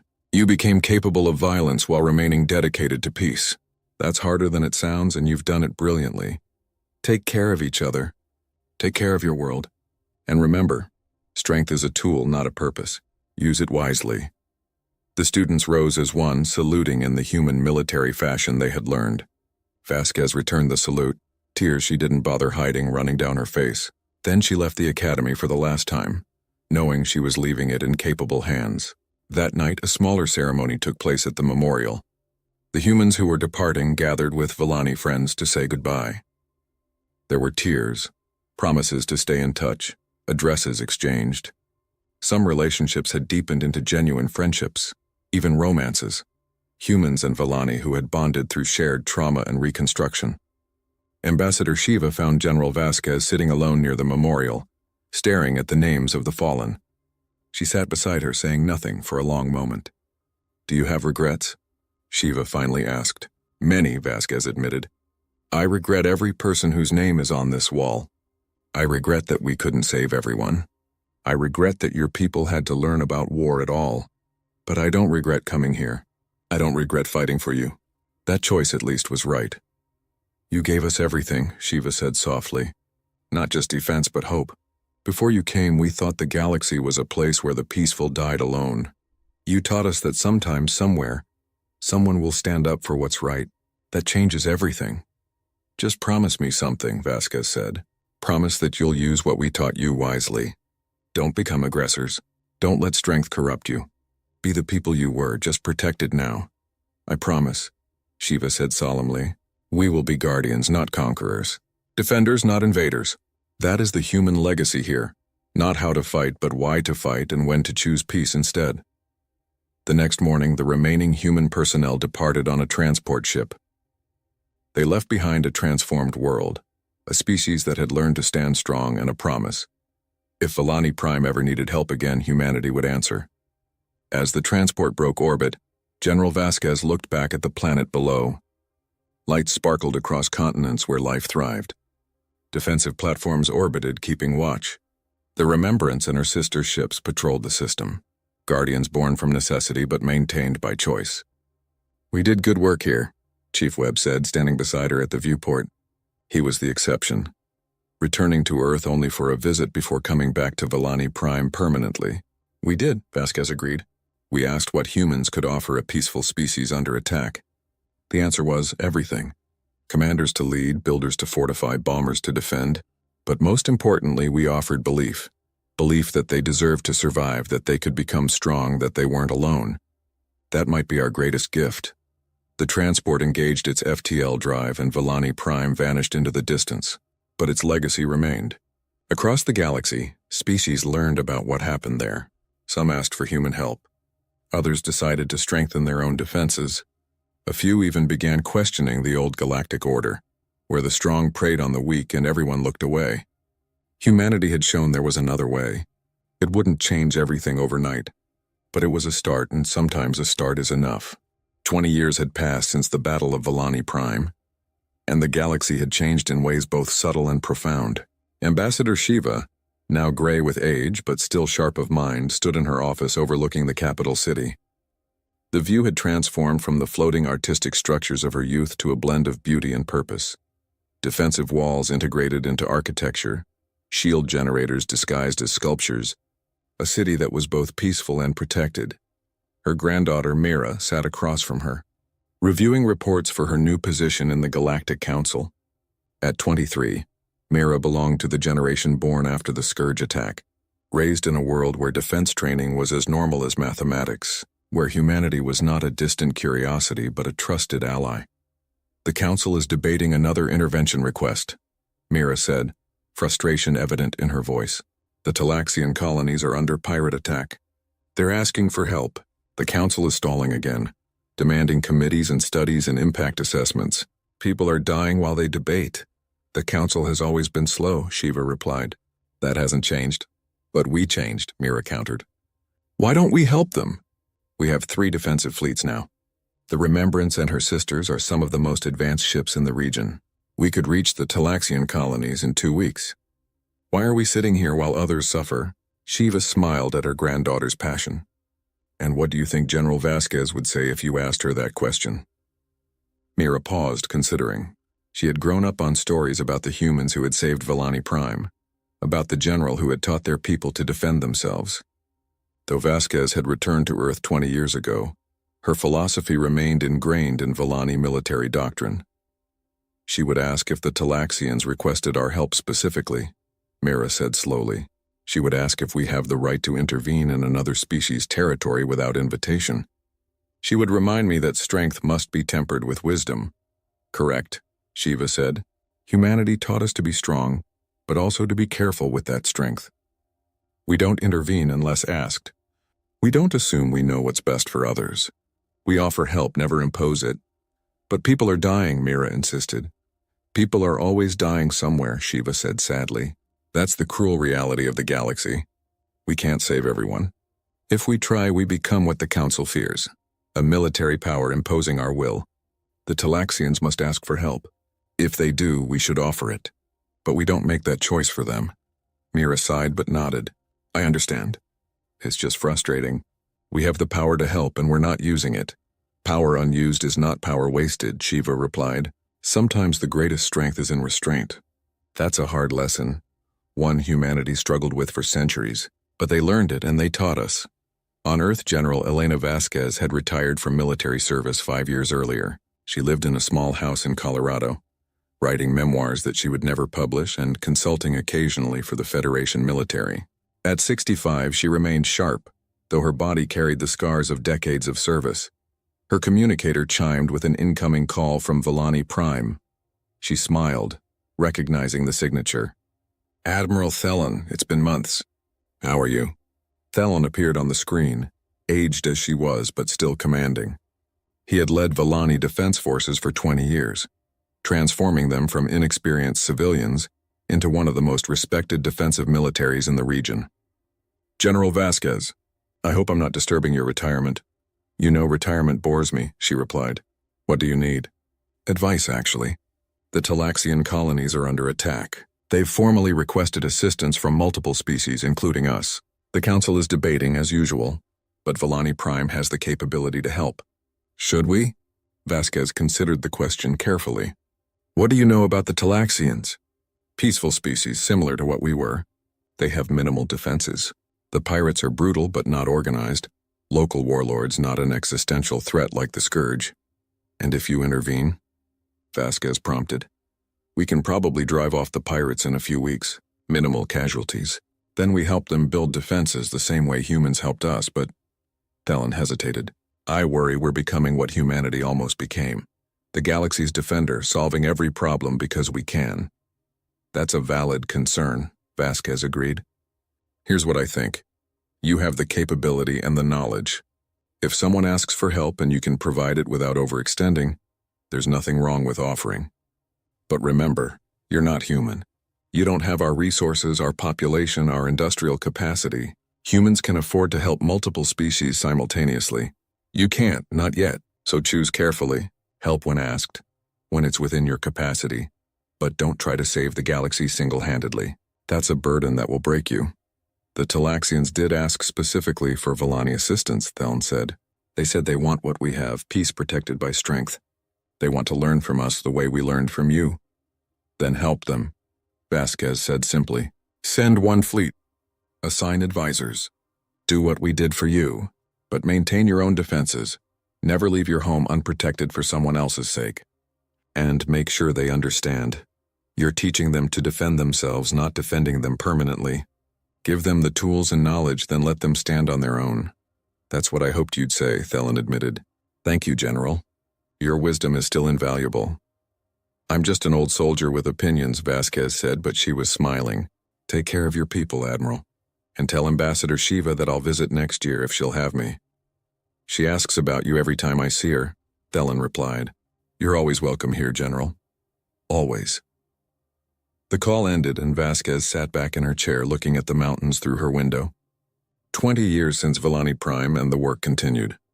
Other species were learning the lessons humanity had tried to teach. That peace required strength, that strength required wisdom, that helping others was a choice each species must make for itself. The Terran Federation had continued its work as well. The Rapid Response Force had intervened in 7 major conflicts over 20 years, always at the request of the threatened species, always with the goal of teaching self-defense rather than creating dependencies. It wasn't perfect. There had been failures, losses, controversies. But humanity had stayed true to the philosophy established at Vellani Prime. They fought for others, never for conquest. The Galactic Council remained skeptical of human motives, but even they couldn't deny the results. Species under human protection thrived. Former clients became independent defenders. The Scourge, once an unstoppable threat, hadn't successfully consumed a world in 20 years. Pirates and warlords thought twice before attacking worlds with human defensive advisors. Some called it a Pax Humana, human peace imposed through military strength. Others saw it as humanity accepting a responsibility the rest of the galaxy had shirked. Whatever the interpretation, one fact was undeniable. The galaxy was changing, and humans were the catalyst. Chief Engineer Marcus Webb had never left Vellani Prime. Now 71 years old, he still supervised the shipyards, though most of the work was done by Vellani engineers he had trained. He lived in a small apartment near the orbital construction facilities, surrounded by schematics and models of ships he had designed. His latest project was ambitious, a joint Vellani-human deep space explorer, designed to venture beyond charted space and seek out new species before threats found them. It was preventive defense. If you could contact peaceful species first, introduce them to the galactic community, help them prepare, you could avoid another Vellani Prime situation. You're still working, a voice said from his doorway. He turned to find Mira, Ambassador Shiva's granddaughter, holding 2 cups of what Vellani called tea and humans called liquid flowers. Can't seem to stop, Webb admitted, accepting a cup. Your people built fine ships before we arrived. Now you're building exceptional ones. Makes an old engineer proud. My grandmother wanted me to ask you something, Mira said, settling into a chair. She's writing her memoirs. She wants to know what you thought that first day, when you saw Vellani Prime and knew you had 25 days to build defenses from nothing. Webb laughed, a rough sound from a lifetime of breathing construction dust and ship atmosphere. I thought we were insane. 25 days to fortify an entire planet against a fleet that had consumed 17 worlds? It was impossible. But humans specialize in impossible, so we tried anyway. He sipped the floral tea, still not entirely sure he liked it after 20 years. What I remember most was how willing your people were to learn. Most species would have panicked or gotten in the way. You lot just said teach us and absorbed everything we threw at you. That's why we succeeded. Not because humans are brilliant engineers, but because Villani are brilliant students. My generation takes that for granted, Mira said thoughtfully. We grow up learning defensive theory, combat tactics, emergency protocols. It's just normal education. But my grandmother remembers when none of that existed here, when violence was something from history, not preparation. Don't lose that perspective, Webb advised. The day your people think war is normal is the day you've lost something precious. You should always approach defense with reluctance as something necessary but not desired. The moment you start wanting conflict, you've become the problem. Is that what happened to humanity? Mira asked carefully. Everyone knows humans are good at war. Were you always that way? Webb considered his answer. Humans fought each other for our entire history. We nearly destroyed ourselves dozens of times. When we reached the stars, we worried we'd bring that violence with us, that we'd become conquerors. Villani Prime was proof that we could be better. That all our capacity for violence could be directed toward protection instead of conquest. Your people gave us that gift, a reason to be strong that didn't involve domination. So thank you for that. Later that day, the Villani Defense Force held its 20-year commemoration ceremony at the memorial. The monument had grown over the decades. Additional wings added to remember subsequent conflicts and honor those who continued the work of defense. Admiral Theln stood before a crowd of thousands, military personnel, civilians, off-world visitors, human advisors who had stayed or returned for the ceremony.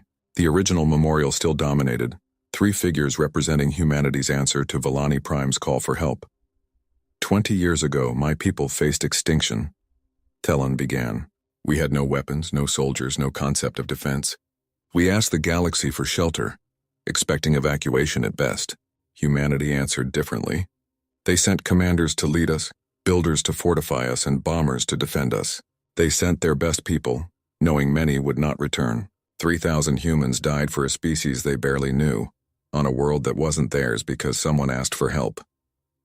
He paused, looking at the names etched in stone. Those 3,000 taught 8 million Villani how to survive. They taught us that peace, while beautiful, requires protection. They taught us that strength must be earned and wisdom must guide that strength. Most importantly, they taught us that we weren't alone, that in a galaxy that often seems cruel and indifferent, there are species willing to stand up for what's right. Today, we honor their memory by continuing their work. Villani Prime now helps other species the way humanity helped us. We send advisors to the Talaxian colonies next month. We share our defensive technology with the Pleiadian Alliance. We stand ready to answer calls for help, within our capacity, because that's what our human friends taught us to do. We also remember that strength is a tool, not a goal. We maintain our defenses not because we want war, but because we want peace. Real peace, protected peace. Peace that survives contact with those who would destroy it. That balance between capability and restraint is humanity's greatest lesson. In the crowd, Sergeant Marcus Dust Callahan stood with other veterans of the original battle. Now 52 years old, he still taught at the academy, training generation after generation of Villani defenders. His body carried permanent damage from that 40-minute stand at Shelter Complex 7, but he wore those scars with quiet pride. A Villani veteran stood beside him, one of the original volunteers who had learned combat during those desperate weeks. Do you think we're ready, Sarge? If something like the Scourge comes back? You're as ready as any species can be, Dust replied. You've got good equipment, better training, and most importantly, you remember what it costs to be unprepared. That fear, the healthy kind that keeps you vigilant, that's your best defense. The day you lose that is the day you're vulnerable again. The younger generation didn't experience the Scourge, the Villani said. They learn about it in school, train for defense, but they don't really understand. That's both good and bad, Dust acknowledged. Good because they don't carry the trauma we do. Bad because trauma teaches hard lessons. Your job, our job, is to make sure they learn those lessons without having to experience the trauma. That's why we keep teaching, keep training, keep telling the stories, so they're prepared without having to learn the way we did. After the ceremony, Dust visited the academy one last time. He was retiring finally after 20 years of service. His body couldn't take much more, and younger instructors had learned everything he could teach them. It was time. He walked through halls filled with training equipment, past classrooms where students learned tactics and strategy, into the memorial room where every graduate's name was recorded. Thousands of names now, defenders who had trained here and gone on to protect Volani Prime and other worlds. "Leaving us, Sergeant?" a voice asked. He turned to find Admiral Theln still in his dress uniform from the ceremony. "Body says it's time," Dust replied. "Besides, you don't need me anymore. You've got competent instructors, motivated students, and 20 years of institutional knowledge. The academy runs itself now." "It runs well because of the foundation you built," Theln corrected. "You could have left 20 years ago, returned to Earth, lived comfortably on your pension and medals. Instead you stayed, taught our people, gave us 2 decades of your life." "Why?" Dust shrugged, uncomfortable with gratitude. Had nothing better to do. "Besides this place, it matters. You matter. After a career of fighting, it's nice to spend time teaching people how to avoid fighting. Makes the earlier violence seem worth it, you know?" "I do know," Theln said. "That's why I've stayed in service as well. The work matters more than the comfort. Speaking of which," he pulled out a small box. "This is for you. Not from the government, from the people you protected at Shelter Complex 7. Dust opened the box to find a simple pendant, clearly handmade, depicting a figure standing before a doorway with smaller figures behind. The craftsmanship was amateur, but the sentiment was clear. "They're all alive," Theln said quietly. "Every civilian from that shelter survived because you and your squad held that line. They followed your career, watched you teach, taken pride in knowing you. This is from all of them. 3,000 people who owe you their lives." Dust stared at the pendant, feeling emotions he usually kept buried. "I was just doing my job." "No," Theln corrected gently. "Your job was to defend Volani Prime. You went beyond that. You sacrificed everything to protect specific people you'd never met, in a shelter you were never assigned to defend. That's not duty, that's heroism. And those people remember." On Earth, the Terran Federation faced new challenges. The success of interventions like Volani Prime had created demand for human military assistance that far exceeded capacity. Every week brought new requests: planets facing invasion, colonies under pirate attack, species requesting defensive training. The Federation couldn't help everyone, and choosing who to help had become increasingly difficult. Fleet Admiral Marcus Chen, Elena Vasquez's former XO, stood before the Federation Council presenting his annual strategic assessment. "We're stretched thin," he said bluntly. The Rapid Response Force was designed to handle 2 or 3 operations simultaneously. We're currently managing 11. Personnel are exhausted, equipment needs maintenance, and we're burning through resources faster than we can replace them. "Are you suggesting we should stop helping other species?" a counselor asked. "I'm suggesting we need to be strategic," Chen replied. "Every request is legitimate. Every species asking for help genuinely needs it. But we can't be everywhere. We need to prioritize based on threat level, strategic importance, and capacity to help. More importantly, we need to train other species to do what we did at Volani Prime, teach them to help each other." "The Volani are already doing that," another counselor noted. "They're sending forces to assist the Talaxians. The Pleiadian Confederation has formed its own rapid response capability modeled on ours. Perhaps we're succeeding better than we realize, not by doing everything ourselves, but by showing others how." "That's the goal," Chen agreed. "But it takes time. Species need to build capabilities, gain experience, develop the political will to help others. In the meantime, we're the only ones with the capacity and willingness to respond quickly. The question is, how do we maintain that capability without burning out our people?" The debate continued for hours without easy answers. Humanity had created a new model for galactic relations. Help those who ask, teach self-sufficiency, never conquer. But implementing that model across a galaxy of thousands of species required resources and dedication that tested even human determination. General Vasquez watched the council debate from her retirement home, streaming the session over the information network. She had seen this coming 20 years ago at Volani Prime. Success creates expectations. Expectations create obligations. Obligations can become burdens if not managed carefully.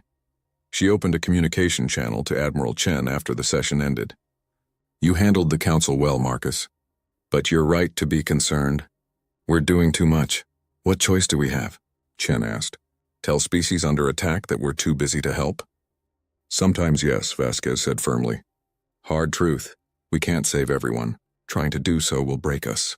The Federation needs to accept that helping one species might mean watching another fall. That's brutal, but it's reality. Better to help 3 species effectively than fail to help 10. The politicians won't accept that, Chen said. Then make them, Vasquez replied. You're Fleet Admiral.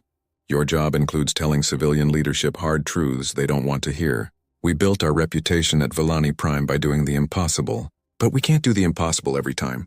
Eventually, impossible actually means impossible. Chen sighed. You're right, of course. It's just hard to say no when you know you could help. That's what makes us human, Vasquez said gently. We care too much sometimes, but carrying yourself to exhaustion helps no one. Be strategic. Help where you can make real differences, and keep pushing other species to develop their own capabilities. The best tribute to Villani Prime isn't humanity solving every problem. It's other species learning to solve problems together. 25 years after the Battle of Villani Prime, the memorial held its final planned ceremony. A new wing was being dedicated not to fallen soldiers but to living defenders. Every person who had fought in the battle and survived would have their story recorded here, preserved for future generations. General Vasquez returned to Villani Prime for this ceremony, her first visit in 5 years. At 70, she moved slower, but her mind remained sharp. Ambassador Shiva, now 85, greeted her at the spaceport with a warm embrace. You look well, Shiva said, though both knew it was polite fiction. They were old now, bodies failing even if spirits remained willing. I look like hell, Vasquez replied with a grin, but I'm alive, which is better than the alternative. How's your world? Thriving, Shiva said proudly.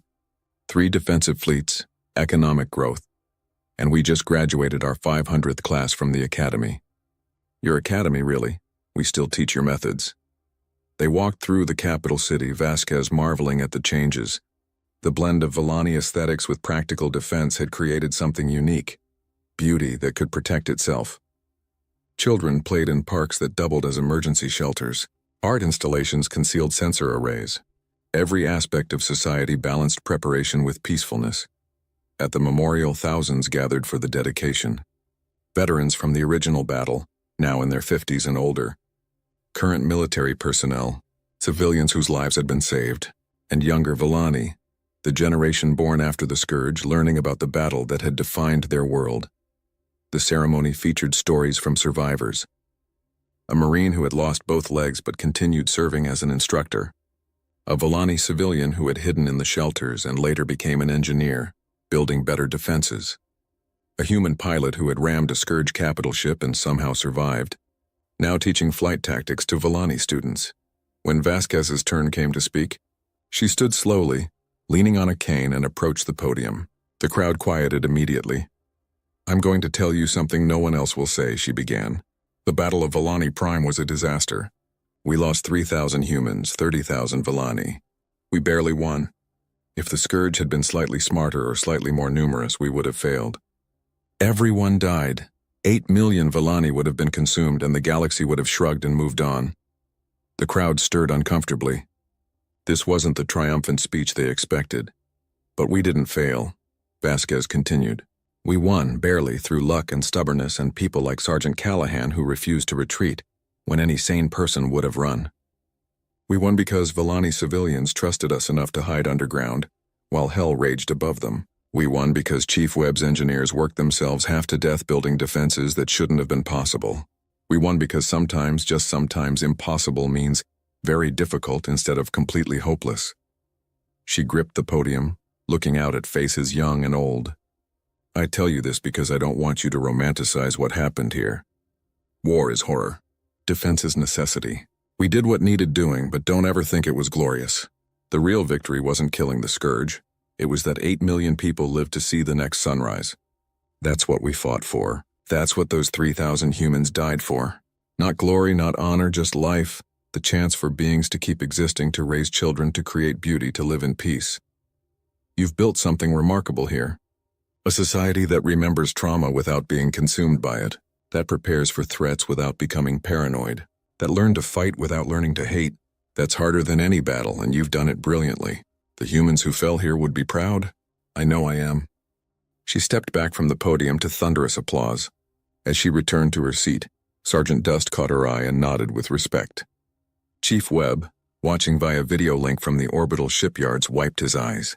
The Villani in the crowd, 2 generations of them, honored the woman who had saved their world and taught them to save themselves.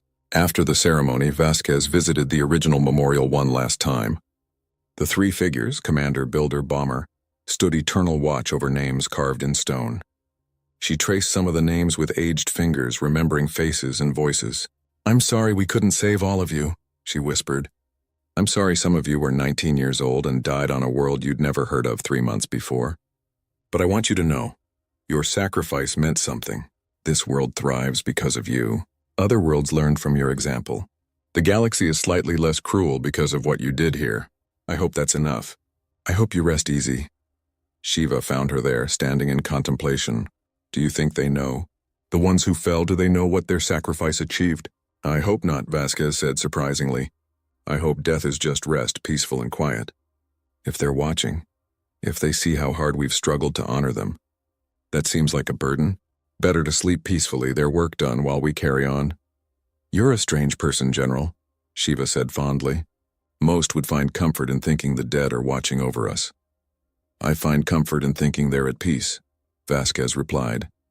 "The living should carry burdens, not the dead. We remember them, honor them, learn from them. But we don't ask them to keep working after they're gone. That's our job." They stood together in silence. 2 old women who had seen the worst the galaxy could offer and somehow found ways to make it better. Around them, Villani Prime lived and thrived, testament to what could be achieved when someone asked for shelter, and others answered with everything they had. 30 years after the Battle of Villani Prime, the memorial became a galactic heritage site. Representatives from 50 species attended the dedication, recognizing the battle's impact on interstellar relations. The scourge had not successfully consumed a world in 30 years. Defensive pacts modeled on human intervention had saved dozens of species. The galaxy remained dangerous, but it was less hopeless than before. General Elena Vasquez died peacefully in her sleep at 75, her body finally giving out after decades of service. Her memorial service was held on Earth, but a second ceremony took place at Villani Prime, where thousands gathered to honor the woman who had saved their world. Ambassador Shiva, now 90, spoke at the Villani ceremony. "She came here when we were dying and she gave us life. Not just survival life, the chance to continue our existence, to raise our children, to remain who we were while becoming strong enough to protect ourselves. That is her legacy.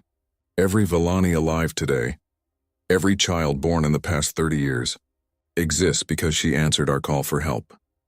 Chief Engineer Marcus Webb, now 81 and still supervising the shipyards because he refused to retire, spoke next. General Vasquez believed that humanity's purpose in the galaxy was to be strong, so others could be safe. She proved that at Villani Prime. But more than that, she taught us that strength must be tempered with wisdom, that power must be guided by compassion, that the capacity for violence is only valuable when used in defense of peace. Those lessons echo across the galaxy now, taught by species who learned them from her. Sergeant Dust, 72 and long retired, closed the ceremony with simple words. The general would hate all this fuss. She'd say she was just doing her job, that anyone would have done the same. But that's exactly why she deserves honor. Because she saw saving 8 million beings as just part of her job. Because she considered protecting strangers so natural that it didn't merit special recognition. That's the kind of person she was. That's the kind of person humanity became because of her. We should all aspire to that. The memorial on Villani Prime added her name not to the wall of fallen soldiers, but to a new section, those who showed the way. It honored beings who had fundamentally changed Villani Prime's trajectory, who had taught lessons that echoed through generations. Mira, now 43 and representing Villani Prime on the Galactic Council, stood before the memorial with her children. The youngest, barely 6 years old, asked the question that children always ask. "Grandmother told me stories, but I don't understand. What are humans? Why did they help us?" Mira knelt down, looking into her child's eyes and repeated words she had learned from her own grandmother. Humans are what happens when a species learns to be strong without losing compassion. They are friends who will fight for you not because they gain anything, but because it's right.